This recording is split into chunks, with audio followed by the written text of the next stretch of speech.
খবৰ কেতিয়াও নিৰপেক্ষ হ'ব নোৱাৰে। খবৰ সদায় হ'ব লাগে ৰাইজৰ পক্ষত। ৰাইজৰ পক্ষত খবৰ থকাটোৱেই আজিৰ আচল প্ৰত্যাহ্বান। বাতৰি কেতিয়াও নিৰপেক্ষ হ'ব নোৱাৰে। বাতৰি সদায় এটা পক্ষত থাকিব আৰু সেইকাৰণে প্ৰতিদিনে সদায় ৰাইজৰ পক্ষত থাকি বাতৰি পৰিৱেশন কৰি আহিছে। আৰু যেতিয়া তুমি ৰাইজৰ পক্ষত থাকি বাতৰি পৰিৱেশন কৰিবা তেতিয়াই তোমাৰ বৰমূৰীয়াসকলৰ তুমি ৰোষৰ বলি হ'বা। আৰু সেই ৰোষৰ বলি নহ'বৰ কাৰণে বহুতে আঁতৰি থাকে বাতৰি পৰিৱেশনৰ পৰা। গতিকে এইটোৱেই হৈছে আজিৰ সময়ৰ সংবাদ জগতৰ এটা সত্য আৰু এইটোৱেই হৈছে সংবাদ জগতৰ এটা ডাঙৰ প্ৰত্যাহ্বান। ডিব্ৰুগড় বিশ্ববিদ্যালয়ৰ কমিউনিটি ৰেডিঅ' ষ্টেচন জ্ঞান মালিনীত স্বাধীন প্ৰতিদিন গোষ্ঠীৰ অধ্যক্ষ তথা অসমীয়া প্ৰতিদিন কাকতৰ সম্পাদক জয়ন্ত বৰুৱা। এটি বিশেষ সাক্ষাৎকাৰত অংশগ্ৰহণ কৰি জয়ন্ত বৰুৱাই ছপা, বৈদ্যুতিন মাধ্যম আৰু নতুন প্ৰজন্মৰ সাংবাদিকতাৰ ওপৰতো কৰে বিশেষ মন্তব্য। নতুন প্ৰজন্মৰ সাংবাদিকতাখিনিৰ এটা ট্ৰেণ্ড মই দেখিছোঁ। এই ট্ৰেণ্ডটো হৈছে ইলেক্ট্ৰনিক মিডিয়াৰ প্ৰতি ধাউতিটো বেছি। আৰু এই ধাউতিটো এইটো কাৰণে বেছি, তাত গ্লেমাৰটো আছে। গ্লেমাৰ মানে কি, তেওঁৰ ফটোখন ওলায় আৰু এইটো এটা চিনেমা হলৰ দৰে আৰু নিজকে মানে যেনেকৈ শ্বাহৰুখ খান, অমিতাভ বচ্চনৰ দৰে নিজকো এটা এক্টৰ এক্ট্ৰেছৰ দৰে অনুভৱ কৰে চাগে। গতিকে সেইকাৰণে গ্লেমাৰটো থকাৰ কাৰণে নতুন প্ৰজন্মৰ সাংবাদিকসকলৰ তাৰমানে ইলেক্ট্ৰনিক মিডিয়াৰ প্ৰতি হেৰিটো বেছি, ধাউতিটো বেছি। কিন্তু মোৰ জীৱনৰ আজি যিটো মোৰ এই গোটেই সংবাদ জগতখনত জড়িত হৈ থাকি মোৰ যিটো অভিজ্ঞতা, সেই অভিজ্ঞতাৰ পৰা মই এটাই কওঁ নতুন প্ৰজন্মক যে তোমালোকে প্ৰথম প্ৰিণ্ট মিডিয়ালৈ আহা, ভাষাটো লিখিবলৈ শিকা, ভাষাটো ভালকৈ উচ্চাৰণ কৰিবলৈ শিকা আৰু অসমৰ তথা উত্তৰ পূব তথা ভাৰতৰ ভৌগোলিক জ্ঞান আৰু ইতিহাসৰ বিষয়ে তোমালোকে জ্ঞান আহৰণ কৰা। প্ৰিণ্ট মিডিয়াৰ পৰা যেতিয়া তুমি ইলেক্ট্ৰনিক মিডিয়ালৈ যাবা তেতিয়াহে মই ভাবিম যে তুমি জীৱনত এজন সফল সাংবাদিক হৈ ওলাই আহিব পাৰিবা। আপুনি চাওক, আপুনি যদি যিমান আজিৰ ডেটত অসমত ইলেক্ট্ৰনিক মিডিয়াৰ এডিটৰ চাই সকলোখিনি কিন্তু প্ৰিণ্ট মিডিয়াৰ পৰা যায়। আজি মই ইলেক্ট্ৰনিক মিডিয়াৰ যিখিনি ৰিপৰ্টাৰ থাকে সেইখিনি ৰিপৰ্টাৰৰ ওপৰত মোৰ বেছি ডিপেণ্ডেবল মই ফিল কৰোঁ যিসকল প্ৰিণ্ট মিডিয়াৰ পৰা আহিছে, কাৰণ তেওঁলোকৰ কনচেপ্ট ক্লিয়াৰ থাকে।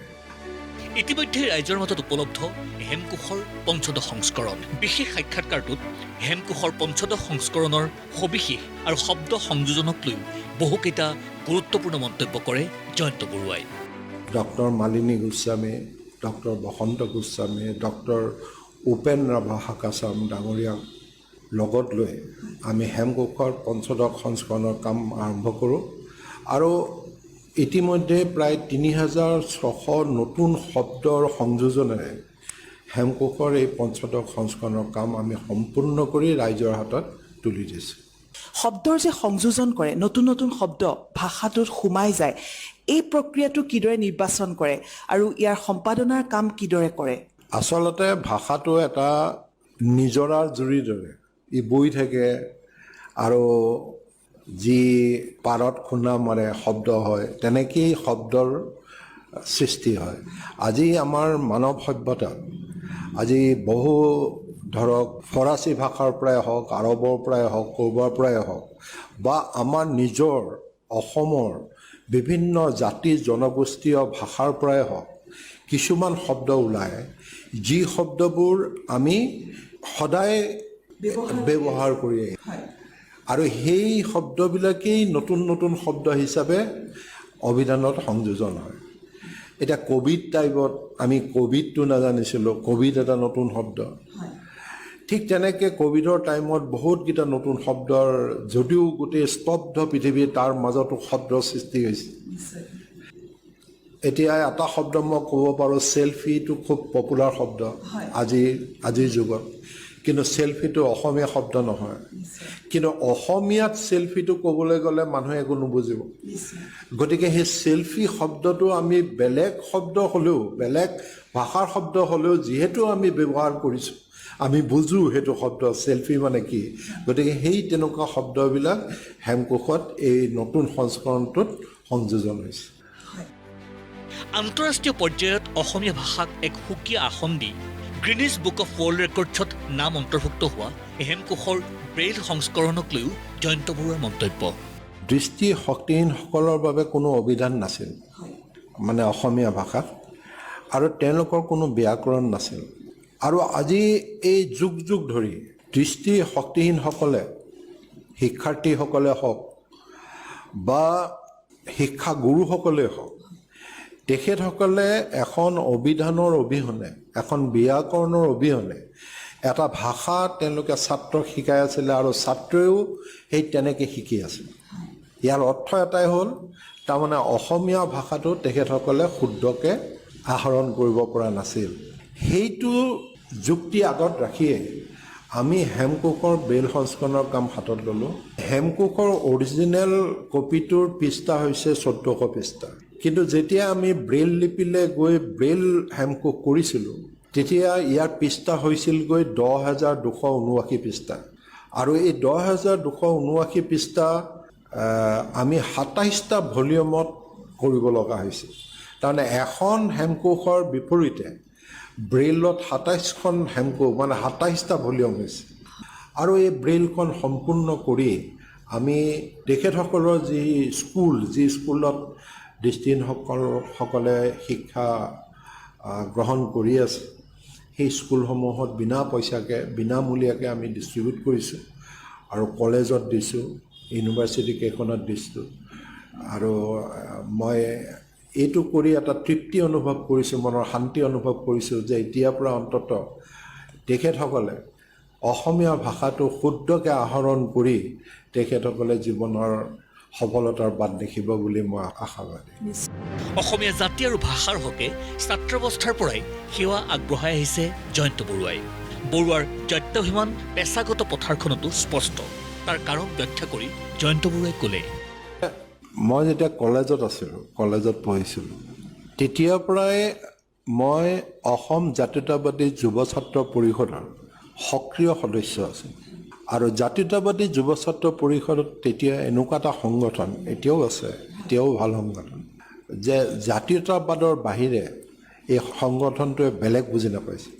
আৰু সেইবাবে হয়তো স্কুলীয়া দিনৰ পৰা, কলেজৰ দিনৰ পৰা, ইউনিভাৰ্চিটিৰ দিনৰ পৰা আজিলৈকে সেই যিটো ধাৰা, সেই ধাৰাটো থাকি গ'ল মোৰ মনত, মোৰ হৃদয়ত। আৰু সেইবাবে হয়তো অসমীয়া জাতিৰ প্ৰতি এটা ভাল পোৱা, শ্ৰদ্ধা, মৰম সকলো সোমাই আছে। যেতিয়া অসমীয়া ভাষাটোৰ যেতিয়া এটা ক্ৰাইচিছ আহিছিল, যে বঙালী ভাষা ব্ৰিটিছে ইয়াত চৰকাৰী ভাষা হিচাপে স্বীকৃতি প্ৰদান কৰিছিল, সেই সময়তেই মোৰ আজু ককা হেমচন্দ্ৰ বৰুৱাদেৱে আছাম নিউজ নামেৰে এখন সংবাদপত্ৰ প্ৰকাশ কৰি বাইলেংগুৱেল প্ৰকাশ কৰিছিলে, যাতে ব্ৰিটিছে বুজি পায় যে অসমীয়া ভাষাটোৰ নিজস্ব এটা স্বকীয়তা আছে, এইটো বঙালী ভাষাৰ এটা উপভাষা নহয়। সেইটো বুজাবলৈ তেওঁ বাইলেংগুৱেল এখন পেপাৰ উলিয়াইছিল। হয়তো সেই ধাৰাটো আজি মোৰ তেজে তেজে প্ৰবাহিত হৈ আছে, হয়তো সেইবাবেই মই সংবাদ জগতৰ প্ৰতি আকৃষ্ট হ'লোঁ। আৰু 79 চনত আপুনি কোৱাৰ দৰে মই স্বাধীনৰ জন্ম হ'ল। জয়ন্ত বৰুৱাৰ উত্তৰ পুৰুষো বৰ্তমান স্বাধীন প্ৰতিদিন গোষ্ঠীক লৈ ব্যস্ত। অনুকৰণ কৰিছে পিতৃৰ পদাংক, যাৰ বাবে জয়ন্ত বৰুৱাৰ অন্তৰত আজি প্ৰশান্তিৰ হাঁহি। মোৰ ল'ৰা ছোৱালীৰ ভিতৰত মোৰ ছোৱালী ডাঙৰ আৰু ল'ৰা সৰু। ছোৱালীক তাই মাছ কম কৰিলে, লণ্ডনত মাছ কম কৰি আহিলে, আহি তাই ইলেক্ট্ৰনিক মিডিয়াটোৰ লগত জড়িত হৈ আছে আৰু পেপাৰখনৰ লগতো জড়িত হৈ আছে। আৰু মোৰ পুত্ৰ, ইও বিজনেছ মেনেজমেণ্ট পঢ়িলে, কৰি আহি এতিয়া এই দুটা অনুষ্ঠানতে সি স্পেচ মেনেজমেণ্ট বুলি যিটো ৱৰ্ড কোৱা যায়, তাৰমানে এডভাৰটাইজিঙৰ গোটেই বস্তুখিনি সি চায়। গতিকে মই এতিয়া অত্যন্ত ফ্ৰী আচলতে। দুয়ো ল'ৰা ছোৱালীয়ে যথেষ্ট ধৰণে বস্তুটোত আগবঢ়াই লৈ গৈ আছে। উল্লেখযোগ্য যে